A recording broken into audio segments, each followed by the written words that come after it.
గతంలో పవన్కి దక్కిన పొత్తు సీట్ల సంఖ్య 24 అంటే 6. ఇప్పుడు వచ్చినవి 21 సీట్లు అంటే 3.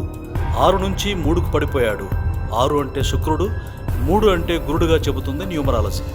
ఇక PAWNKALYAN న్యూమరికల్గా చూస్తే ఆ సంఖ్య ఇదిగో 8+1+6+1+2+1+3+1+5 =33 బేసిక్గా పవన్ 6 నెంబర్ గై.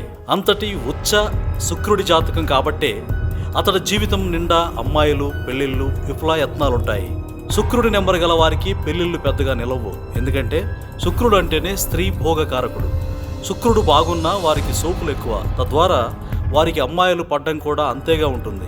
ఈ క్రమంలో పవన్కి కలిసొచ్చే నెంబర్ ఎటు నుంచి ఎటు చూసినా 6. ఈ 6 అతడికి ఇవ్వాల్సిన సుఖభోగాలన్నిటినీ ప్రసాదిస్తుంది.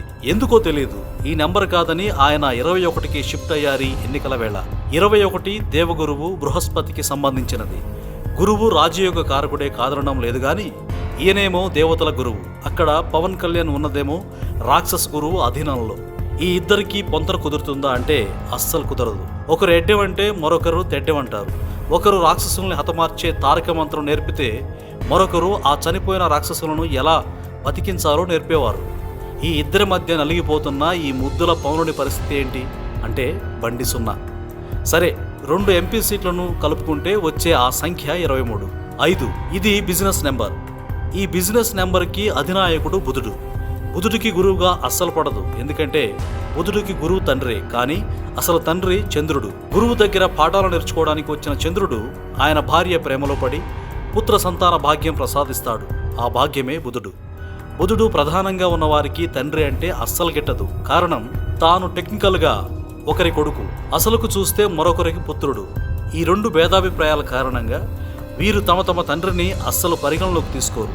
అంటే ఎంపీ, ఎమ్మెల్యే అన్నీ కలిపితే 21+2 =23 5. వచ్చే 5 అంకె కూడా ఏమంత కలిసి రావడం లేదు. దీన్ని బట్టి చూస్తే ఇప్పటి వరకు పాటించిన న్యూమరాలజీ లెక్కలకు ఇది ఎంత మాత్రం సరిపోవడం లేదు. ఇక పవన్ కళ్యాణ్ 2024 ఎన్నికల సందర్భంగా చేస్తున్న ఎంపీ స్థానానికి పోటీ, అది కూడా కాకినాడ నుంచి. జనరలైజ్ చేసి మాట్లాడుకుంటే ఇక్కడ ఒక వ్యవహారం, చిక్కుముడికి సరైన సమాధానం లభిస్తుంది. ఇటీవల భువనమ్మ ఒక మాట అన్నది, కావాలంటే మీరు గుర్తించవచ్చు. అదేంటంటే బాబు గారికి రెస్ట్ ఇద్దామని. అలాగని ఇదేం ఊరకే అన్నమాట కాదు. ఒకవేళ గెలిస్తే మొదట చూచాయిగా బాబు సీఎం అయినా ఓ 6 నెలలు గడిచాక ఆయన అనారోగ్య సమస్యలు పూచిగా చూపించి నాకెలాంటి మానసిక శారీరక సమస్యలు లేవు తమ్ముళ్ళు అంటూ ఆయన స్వయం ప్రకటనలు గుప్పించుకున్నా సరే పదవి నుంచి దింపేసేందుకు ఎక్కువ ఛాన్స్ ఉంది. ఆ ప్రధాన ఘట్టం పూర్తయ్యాక మొదలవుతుంది యువరాజ పట్టాభిషేకం. అది గాని జరిగితే మనకిక్కడ 2.5 ఏళ్ల అధికార పీఠం. 50-50 అనడానికి ఒకటి ఉండకూడదు. దీన్ని బట్టి కాకినాడలో ఒక సర్వే, అది ఒరిజినలా కాదా అటుంచితే ఇక్కడ పవన్ ఎంపీగా గెలుపు సులువు అనేలాంటిది ఒకటి తయారు చేసి తద్వారా ఆయన అలా ఉసుగొలిపితే వాళ్ళన్నలాగా కేంద్ర మంత్రి పదవనే బిస్కెట్ కూడా పడేస్తే ఇక అటు నుంచి ఒక తలనొప్పి ఉండదు, ఇటు నుంచి ఆల్ హ్యాపీస్. తల్లి కొడుకుల కళ ఇట్టే నెరవేరినట్టే. అహే ఊకో కాక అంటారేమో. ఇలాంటి వాటికి ఇక్కడ అవకాశాలు మెండు. కారణాలేంటని అంటారేమో. ఒక ముఖ్యమంత్రి కూతురు, ముఖ్యమంత్రి భార్య, ఒక ముఖ్యమంత్రి తల్లి అనిపించుకోవాలని ప్రగాఢంగా వాంఛిస్తున్న భువనమ్మకు ఈ మాత్రం ఆలోచన రాకుండా ఎలా ఉంటుంది? ఈ అరుదైన ఘనత కేవలం 2 తెలుగు రాష్ట్రాల్లో ఆమె ఒక్కరికే ఉండడం. అందుకే కొడుకు చేత వంగి వంగి దండాలను పెట్టిస్తోందని అంటారు నిపుణులు. మొన్నటి కదిరి సభలో ఫోటో ఇందుకు సాక్షి. వీటన్నిటిలోంచి చూస్తే పవన్ కళ్యాణ్ని అసెంబ్లీ బరి నుంచి తప్పించడమే సబబు అన్న ఈక్వేషన్లు తెర మీదకి వస్తున్నాయి. దానికి తోడు ఆయనకున్న రాజకీయ దరిద్రం ఉండనే ఉంది. ఆయన ఆ మాత్రం పోటీకి వచ్చే అవకాశాలు కూడా బాగా తక్కువే. గానీ ఏది ఏమైనా పవన్ని సైనికులు ఫీల్ అవుతున్నట్లు రాను తగ్గించుకోవడంలో టీడీపీ దాని వైఫైలా అల్లుకుని ఉండే కమ్మనైన రాజకీయ మాఫియా. ఓవర్గా ఫీల్ అవ్వకండి, ఉన్న విషయమే అంటుంటా. ఏమంత తక్కువగా వర్కౌట్ చేయడం లేదు. డాక్టర్ కోరుకున్నట్టు పేషెంట్ ఎలా కోఆపరేట్ చేస్తాడో సరిగ్గా అలాగే కోఆపరేట్ చేస్తూ తన ఒక్కో అవయవాన్ని కోల్పోతున్న పవన్ కళ్యాణ్ని చూసి జన సైనికుల మనోవ్యధ మాటల్లో వర్ణించలేనిది.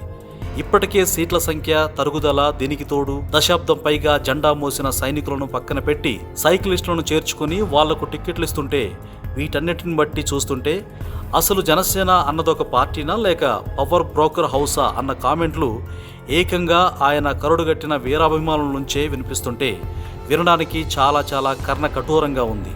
ఇవన్నీ భరిస్తూ ఆ సేనాని ఎంత ప్యాకేజీల కోసం పాకులాడినా ఎంత గుండె దిటువు చేసుకుని బతుకుతున్నాడో కదా అనిపించక మానదు. ఒకవేళ ఈయన పార్లమెంటుకి వెళ్ళి నాదెండ్ల అసెంబ్లీకి వెళ్తే, ఒకవేళ ఇస్తే ఉప ముఖ్యమంత్రిత్వం ఎవరికిస్తారు? ఆయనకేగా.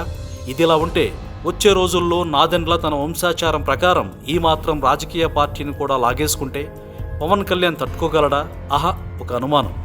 బాబ్రే, పకోడీకి కూడా ఈ పనికిమాలిన పవర్ బ్రోకరిజం వద్దురా బాబు అన్న మాట చాలామంది సైనికులు పైకి అనడం లేదు, కానీ లోలోన కుమిలి పోతున్నారంటే అతిశయోక్తి కాదేమో. ఏమంటారు? Please subscribe .news.